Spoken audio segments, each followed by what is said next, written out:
संबोधन करें चौहान समाज को आदरणीय महाराज जी।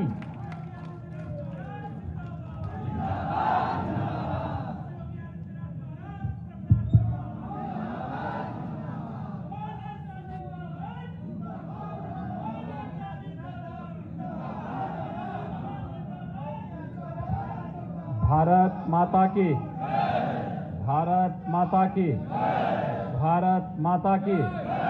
वंदे वंदे वंदे।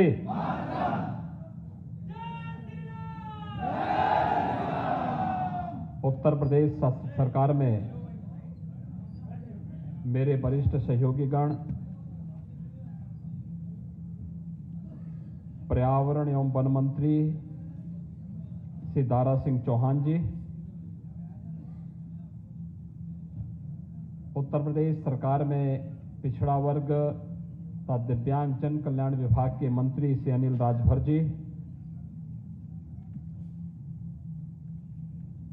राज्य पिछड़ा वर्ग आयोग के उपाध्यक्ष श्री प्रभुनाथ चौहान जी, भारतीय जनता पार्टी के गोरखपुर क्षेत्र के मंत्री श्री मोहन चौहान जी, ब्लॉक प्रमुख श्री राम भरोसे चौहान जी,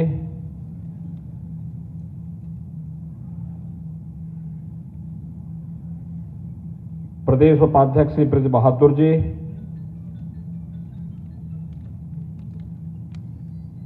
आज के इस कार्यक्रम में उपस्थित भारतीय जनता पार्टी के सभी पदाधिकारीगण, चौहान समाज से जुड़े हुए प्रदेश के अलग अलग कोनों से उपस्थित सभी प्रतिनिधिगण, उपस्थित भाइयों बहनों,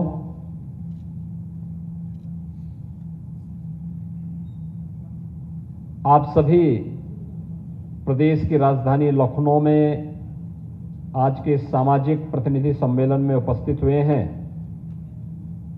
मैं इसके लिए आप सबका हृदय से अभिनंदन करता हूं।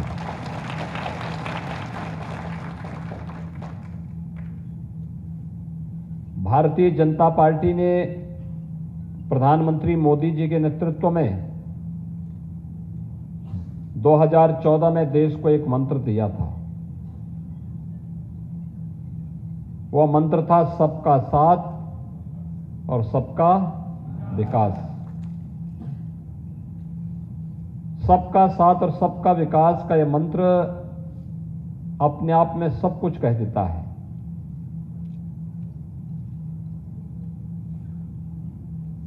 जब हम सब एकजुट होंगे तो ही विकास कर पाएंगे,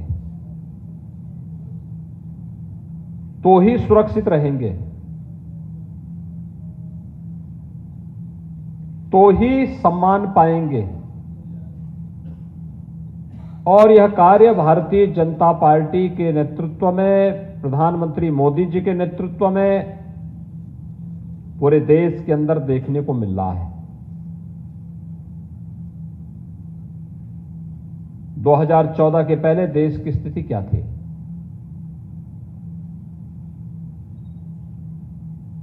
व्यापक असंतोष था, अविश्वास था, रोज एक नया घोटाला आ जाता था। जनता के मन में व्यापक असंतोष और आक्रोश था। कांग्रेस नेतृत्व की यूपीए की सरकार देश की कीमत पर राजनीति कर रही थी। देश की बाह्य सुरक्षा भी खतरे में थी और आंतरिक सुरक्षा भी खतरे में थी। बाह्य सुरक्षा के मोर्चे पर कभी चीन, कभी पाकिस्तान भारत की सीमाओं में घुसपैठ करता था, और जब कभी इसकी आवाज उठती थी तो कांग्रेस नेतृत्व की सरकार कहती थी, नहीं चुप हो जाओ, मत बोलना।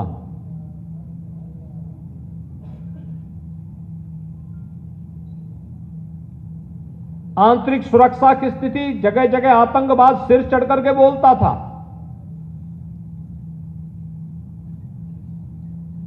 कहीं आतंकवाद है, कहीं नक्सलवाद है, कहीं अराजकता है,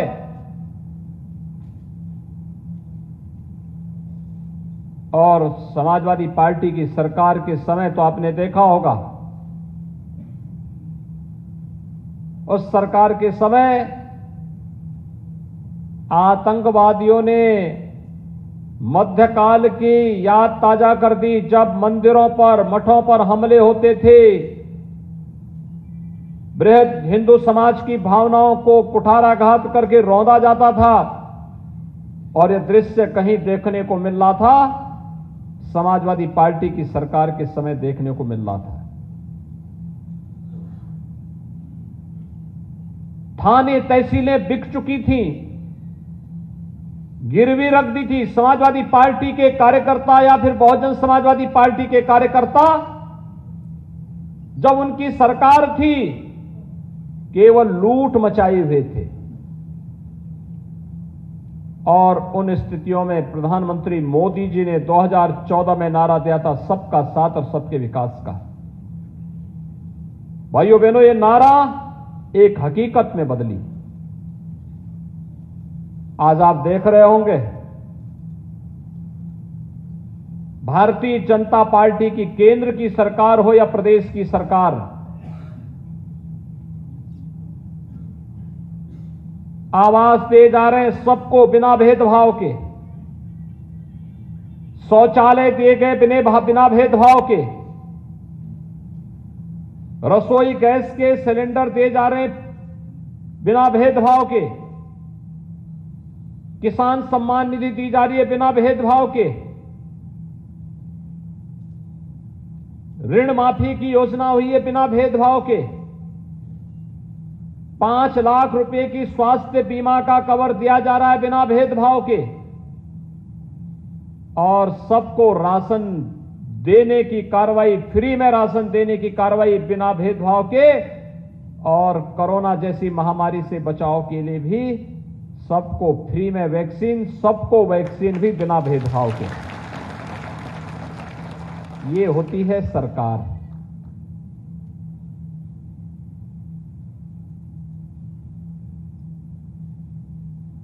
पाकिस्तान और चीन भारत की सीमा में घुसपैठ नहीं कर सकता, और अगर करता है तो फिर उसका मुंह तोड़ जवाब भी भारत देता है, भारत की सेना देती है।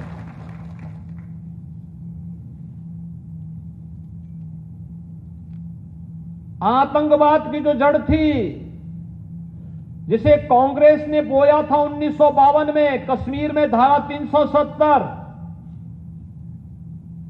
प्रधानमंत्री मोदी जी के नेतृत्व में गृह मंत्री अमित शाह जी ने उस धारा को ही सदैव के लिए समाप्त कर दिया है। न रहेगा बांस, हमेशा के लिए समाप्त कर दो। आतंकवाद की ताबूत पर अंतिम कील ठोक करके आतंकवाद को नेस्तनाबूद करने का संदेश दे दिया। और नहीं तो सपा की सरकार के समय इन आतंकवादियों के मुकदमे वापस होते थे, हिंदुओं पर झूठे मुकदमे दर्ज होते थे, राम भक्तों पर गोली चलाई जाती थी और आतंकवादियों की आरती उतारी जाती थी। क्या ये सच नहीं है क्या? 2012 में समाजवादी पार्टी की सरकार आई थी, सबसे पहला दंगा हुआ था कोसी कला में, और सरकार ने सबसे पहला निर्णय क्या लिया था? हमारी सरकार आई, हमने सबसे पहला काम क्या किया? हमने सबसे पहला काम किया किसानों का कर्ज माफी का। और समाजवादी पार्टी ने सबसे पहला काम क्या था? राम जन्मभूमि पर आतंकी हमला करने वाले आतंकवादियों को, मुकदमों को समाजवादी पार्टी ने वापस लेने का निर्णय पहले लिया था। यही अंतर है। जब आपकी सरकार बनती है तो गांव के लिए, गरीब के लिए, किसान के लिए, नौजवान के लिए, महिलाओं के लिए, समाज के प्रत्येक तबके के लिए कार्य होता है। और भाइयों बहनों, जब सपा, बसपा, कांग्रेस की सरकार होती है तो उनको केवल अपने अपने परिवार से फुर्सत नहीं होती है, वे आतंकवादियों के लिए काम करते हैं, जो 2012 में सपा ने करके दिखाया था। और इसीलिए आज सामाजिक सम्मेलन इसलिए महत्वपूर्ण हो गया है। आप लोग अपने समाज के जागरूक प्रहरी हैं। गांव गांव में जाकर के अलग जगाने की आवश्यकता है, बताने की आवश्यकता है कि 2022 में भारतीय जनता पार्टी की सरकार क्यों आवश्यक है। क्योंकि भारतीय जनता पार्टी की सरकार रहेगी, प्रदेश में कोई दंगा करने का दुस्साहस नहीं कर पाएगा। कोई गुंडा, कोई माफिया, कोई पेशेवर अपराधी जबरन किसी गरीब की, किसी किसान की, किसी व्यापारी की संपत्ति पर कब्जा करने का दुस्साहस नहीं कर पाएगा। अगर करेगा तो उसकी छाती पर प्रदेश सरकार का बुलडोजर चलता हुआ दिखाई देगा। और नहीं तो भाइयों बहनों, इससे पहले क्या होता था? मऊ का दंगा आप भूले नहीं होंगे 2005 का। कैसे भरत मिलाप के दिन वहां पर व्यापक दंगे हुए थे, एफआईआर तक दर्ज नहीं हुई थी। आजमगढ़ में 2007 में आपने देखा होगा, अजीत राय की नेशनल पीजी कॉलेज में, सिबली नेशनल पीजी कॉलेज में कैसे निर्मम हत्या हो गई थी। उसने केवल एक बात कही थी, अजीत राय ने एक बात कही थी, उसने कहा था वंदे मातरम होना चाहिए। अरे वंदे मातरम भारत का राष्ट्रगीत है, जिस गीत को गाते गाते भारत के क्रांतिकारी फांसी के फंदे पर झूमते थे। अगर स्वतंत्र भारत में उस गीत को गाने पर कोई सरकार और कोई संगठन या कोई संस्था रोक लगाती है, उसको उखाड़ फेंक देना चाहिए। लेकिन आजमगढ़ में वंदे मातरम नहीं गाने दिया था। अजीत राय की हत्या कर दी गई थी कॉलेज के अंदर। मऊ के दंगे के समय भी मऊ के लोगों को न्याय दिलाने के लिए मैं ही गया था, और अजीत राय के परिवार को भी न्याय दिलाने के लिए मुझे ही जाना पड़ा था। मैं आप सबको यही एहसास कराने के लिए आया हूं भाइयों बहनों कि सामाजिक न्याय के सम्मेलन, सामाजिक जो प्रतिनिधि सम्मेलन है,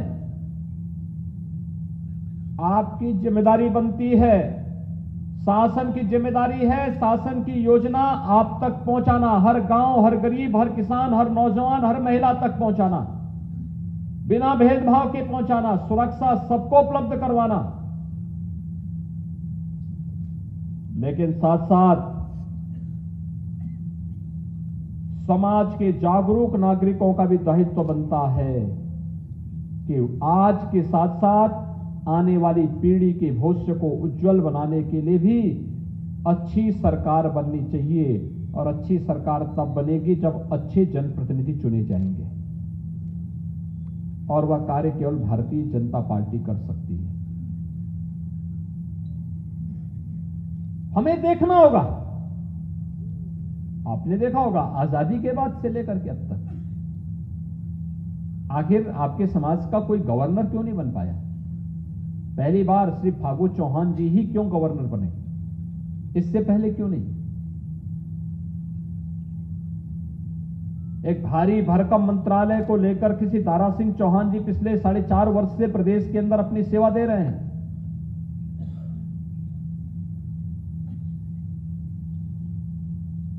पिछड़ा वर्ग आयोग को संवैधानिक मान्यता दी गई और श्री प्रभुनाथ चौहान को उसका उपाध्यक्ष बनाया गया। तमाम ब्लॉक प्रमुख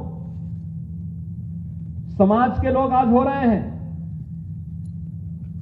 समाज के अलग अलग फील्ड में समाज के लोग प्रतिनिधित्व दे रहे हैं। तो भाइयों बहनों, हम सबका दायित्व बनता है, जब सरकार की बारी है तो सरकार एक एक करके अपने सभी वादों को आगे बढ़ा रही है, और जब पार्टी को आपकी आवश्यकता है तो आपका दायित्व बनता है कि एक एक परिवार के पास जाकर के कह देने की आवश्यकता कि नहीं, भारतीय जनता पार्टी ने हमारे हितों के लिए कार्य किया है, भारतीय जनता पार्टी प्रदेश के हित में है, भारतीय जनता पार्टी देश के हित में है। हमें भी अब उसी प्रतिबद्धता के साथ कार्य करना है। याद करिए, अगर 1990 में भारतीय जनता पार्टी की सरकार होती तो क्या राम भक्तों पर गोलियां चलती? लेकिन भाइयों बहनों, जिन लोगों ने राम भक्तों पर गोली चलाई, क्या उनको माफ कर देंगे? भगवान राम माफ नहीं करेंगे। भारतीय जनता पार्टी की केंद्र और प्रदेश में सरकार आई तो अयोध्या में भगवान राम का भव्य मंदिर के निर्माण का मार्ग प्रशस्त हो रहा है कि नहीं हो रहा है?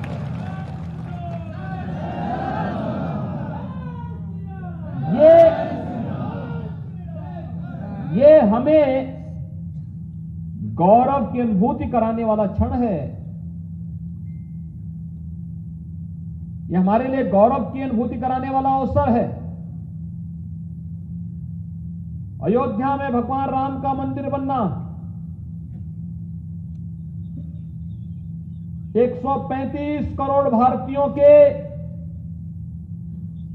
सीने को दुनिया के सामने मजबूती के साथ उठाने का एक अवसर भी है कि हम लोगों ने अतीत की, मध्यकाल की, गुलामी के कालखंड की एक गलती का परिमार्जन किया है और आज अयोध्या में भगवान राम का भव्य मंदिर का निर्माण कार्य हो रहा है। एक अवसर है हमारे पास कहने के लिए। स्वाभिमानी समाज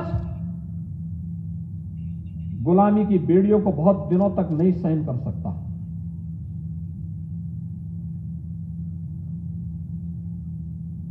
और भारतीय समाज ने वही किया जो उसको करना चाहिए था। आखिर इस संवैधानिक दर्जा पिछड़ा वर्ग आयोग को क्यों नहीं मिल पा रहा था? क्योंकि पिछली सरकारों की नीयत खराब थी। वे नहीं चाहती थी कि समाज का हित हो।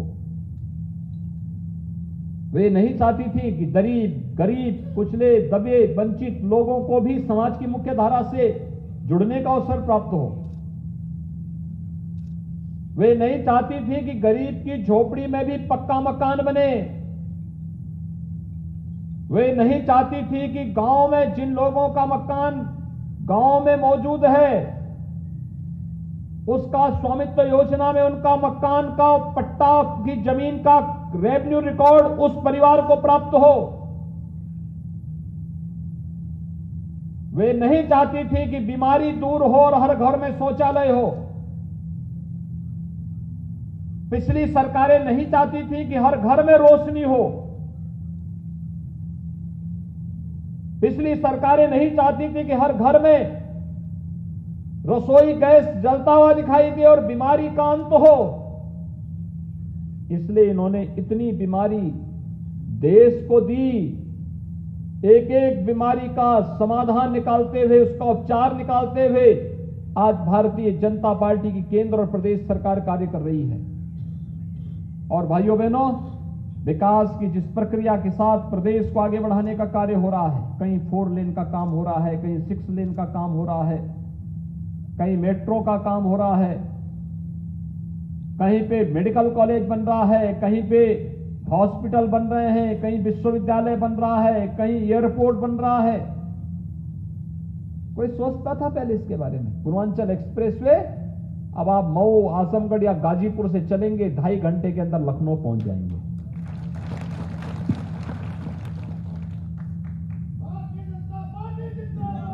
भाइयों बहनों, ये काम पहले क्यों नहीं हुआ? आजमगढ़ में विश्वविद्यालय बनना चाहिए, ये काम पहले क्यों नहीं हुआ? आजमगढ़ से तो मुलायम सिंह जी भी सांसद रहे थे और समाजवादी पार्टी के वर्तमान के अध्यक्ष भी आजमगढ़ से लगातार दूसरी बार सांसद हैं, लगातार सांसद हैं। क्यों नहीं इनके दिमाग में आया? क्योंकि वे विकास के हितैषी नहीं हैं, वे स्वयं के विकास के हितैषी हैं। स्वयं का विकास उनको चाहिए, समाज का विकास हो इसकी चिंता उनको नहीं। वो केवल नारा पे विश्वास करते हैं, नारा। विश्वविद्यालय नहीं दिया, एयरपोर्ट नहीं दिया, तो आजमगढ़ में विश्वविद्यालय भी बन रहा है और एयरपोर्ट भी बन रहा है। पूर्वांचल एक्सप्रेस वे भी पूर्वी उत्तर प्रदेश को जोड़ रही है। आजमगढ़ में भी, मऊ में भी, गाजीपुर में भी, अंबेडकर नगर, सुल्तानपुर, रायबरेली, बाराबंकी, ये सभी जनपदों में विकास के पार संभावनाओं को लेकर के आगे बढ़ेगा। और इसलिए भाइयों बहनों, आज हम सब आपके पास आए हैं कहने के लिए 2022 पे सबकी निगाहें होंगी और निगाहें दो प्रकार की होंगी। एक, जहां पर भारत के हित में सोचने वाली सभी ताकतें चाहेंगे कि भारतीय जनता पार्टी की सरकार फिर से उत्तर प्रदेश में बने, और दूसरी तरफ होंगी जो नहीं चाहती कि भारत दुनिया की एक ताकत बने, जो नहीं चाहती हैं कि उत्तर प्रदेश देश की सबसे बड़ी अर्थव्यवस्था के रूप में उभरे। वे लोग फिर षड्यंत्रों में लगेंगे, उसमें बहुत सारे लोग बिकेंगे, बहुत सारे लोगों की सौदेबाजी होगी, बहुत सारे लोग अपने तरीके से इस अभियान में बाधा पैदा करने का प्रयास करेंगे। कोई दुष्प्रचार से, कोई झूठ बोल करके, कोई अन्य तरीके से दुष्प्रचार करने का प्रयास करेगा। और इसलिए मेरा आप सबसे आग्रह होगा, ये सामाजिक सम्मेलन समाज के प्रबुद्ध जनों को बुला करके उनके साथ संवाद का एक कार्यक्रम है। और संवाद इस बात को लेकर के कि हम वर्तमान की स्थिति को समझें, देश काल और परिस्थिति का अवलोकन करें, वर्तमान और भविष्य के हित के लिए ठोस निर्णय लेने की स्थिति में पहुंचे। अन्यथा इन राजनीतिक दलों के मंसूबों को आप देख सकते हैं। भारत को टुकड़े टुकड़े में बांटने के मंसूबे के साथ जो व्यक्ति नारेबाजी करता रहा हो, वह समाजवादी पार्टी के अध्यक्ष से मिलने के लिए क्यों आया है? उसकी मंशा क्या है? वो कहां ले जाना चाहता है प्रदेश को? ये सभी चीजें हैं जो हम सबकी आंखों को खोलने वाला होना चाहिए। और इसलिए भाइयों बहनों, आज आप देख रहे होंगे कितनी तेजी के साथ विकास एक नई प्रक्रिया के साथ जुड़ रहा है। 9 तारीख को गाजीपुर मेडिकल कॉलेज का उद्घाटन प्रधानमंत्री जी के कर कमलों से होने जा रहा है। अभी चंदौली में मेडिकल कॉलेज का शिलान्यास मैंने पिछले 15 दिन के अंदर किया है। कुशीनगर के मेडिकल कॉलेज का शिलान्यास प्रधानमंत्री जी के कर कमलों से 3 दिन पहले हुआ है। सिद्धार्थनगर, एटा, हरदोई, गाजीपुर, मिर्जापुर, प्रतापगढ़, फतेहपुर, जौनपुर, ये 9 मेडिकल कॉलेजेस का उद्घाटन प्रधानमंत्री जी अभी 25 अक्टूबर को करने जा रहे हैं। आखिर ये मेडिकल कॉलेजेस पहले क्यों नहीं बन पाए? गोरखपुर में एम्स प्रधानमंत्री मोदी जी ने 2016 में शिलान्यास किया और नवंबर में उसका भव्य उद्घाटन भी होगा। आखिर ये प्रदेश के लोगों को बेहतर स्वास्थ्य सुविधा उपलब्ध कराने के माध्यम बनेंगे। ये मेडिकल कॉलेज पहले क्यों नहीं बने? नियत साफ नहीं थी पिछली सरकारों की। गरीब को स्वास्थ्य की सुविधा प्राप्त हो, यह उनकी मंशा नहीं थी। 5 लाख रुपए का स्वास्थ्य बीमा का कवर हर गरीब को क्यों नहीं मिल सकता था पहले? उनको चिंता नहीं थी। गरीबों को फ्री में राशन मिले, ये उनकी चिंता नहीं थी। उनकी चिंता तो एक ही है, संकट आ जाएगा तो या तो घर में अपना कैद होकर के ट्विटर पे केवल ट्वीट करते रहो या फिर देश छोड़ करके भाग जाओ। जब जो आपके संकट में खड़ा नहीं हो सकता, समाज के हित के लिए योजना नहीं बना सकता, तो फिर समाज को भी उसको एक सिरे से ठुकरा देना चाहिए। जब किसी लायक नहीं होगी, जो हमारे हित में काम करेगा। कोरोना के समय या तो सरकार खड़ी थी आपके साथ या फिर भारतीय जनता पार्टी का कार्यकर्ता खड़ा था आपके साथ। कोरोना के दौरान सपा हो, कांग्रेस हो, ये सभी लोग दुष्प्रचार कर रहे थे। कहते थे कोरोना का वैक्सीन नहीं लगाना चाहिए। कितना गैर जिम्मेदाराना रवैया था। यानी इस महामारी से जो सबसे कारगर उपाय था, पहले बचाव, मास्क लगाना, सोशल डिस्टेंसिंग का पालन करना, सुरक्षा कवच के लिए वैक्सीन लेना, इसको ये लोग पालन नहीं करते थे, विरोध करते थे। कहते थे ये वैक्सीन तो मोदी वैक्सीन है, कहते थे ये वैक्सीन तो बीजेपी का वैक्सीन है। अरे इसी वैक्सीन से भारत कोरोना जैसी महामारी से बचा है, अन्यथा दुनिया के अंदर बड़े बड़े देश, भारत से मजबूत देश, क्या हालत हो गई, पूरा देश लेट गया। अमेरिका दुनिया की सबसे बड़ी ताकत, भारत की आबादी का 1/4 आबादी है अमेरिका की। और भाइयों बहनों, अमेरिका के अंदर इस बीमारी से भारत में जितनी मौतें हुई उससे 1.5 गुना ज्यादा मौतें हुई, यानी आबादी भारत की 1/4,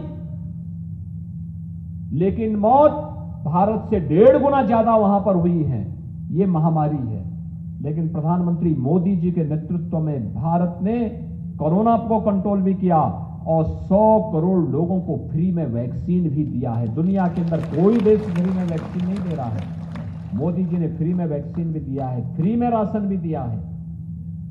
ये भारतीय जनता पार्टी ही कर सकती है, कोई और कभी नहीं कर सकता। और इसलिए भाइयों बहनों, हम आपके पास आए हैं कहने के लिए, इसलिए हम सब आपके पास आए हैं कहने के लिए, अब आपका दायित्व बनता है। आप अगर अपने समाज के जागरूक प्रहरी हैं, प्रबुद्ध हैं, उस समाज को लीड करते हैं, नेतृत्व कर देते हैं, तो एक एक घर में जाकर के बताने की आवश्यकता है कि भारतीय जनता पार्टी क्यों आवश्यक है। भारतीय जनता पार्टी देश को भी, प्रदेश को भी सुरक्षा का बेहतर माहौल देती है, बिना भेदभाव के शासन की योजनाएं देती है, बिना भेदभाव के नौकरी और रोजगार भी देती है, बिना भेदभाव के गरीब कल्याण की योजनाओं के साथ भी जोड़ती है। भारतीय जनता पार्टी आस्था का सम्मान भी करती है, और भारतीय जनता पार्टी है जो पेशेवर अपराधी और माफियाओं के साथ सख्ती से निपटने का कार्य भी करती है और प्रदेश को दंगा मुक्त करने का काम भी करती है। ये सभी कार्यक्रम एक साथ चलने चाहिए और उस कार्यक्रम के साथ जुड़ने के लिए आज आवश्यकता है, क्योंकि हम वर्तमान को सुरक्षित करेंगे, वर्तमान के साथ साथ भविष्य की नींव हम रखते हैं और भविष्य के लिए उस प्रकार के नेतृत्व को फिर से आगे बढ़ने का अवसर देते हैं, तो वह और बेहतर माहौल देगा। आज के इस अवसर पर आप सभी लोग समाज के अलग अलग तबके से आए होंगे, अलग अलग क्षेत्रों से आए होंगे, अलग अलग कोने से, प्रदेश के अलग अलग कोने से आए होंगे। आपने देखा होगा बहुत सारी चीजें, आप में से बहुत सारे लोग होंगे जो केंद्र और प्रदेश सरकार की योजनाओं के साथ सीधे जुड़े होंगे। खासतौर पर जैसे 1 डिस्ट्रिक्ट 1 प्रोडक्ट का, एक जनपद एक उत्पाद की तमाम योजनाएं हैं, हर जनपद की एक स्पेसिफिक योजना, विश्वकर्मा श्रम सम्मान की योजना,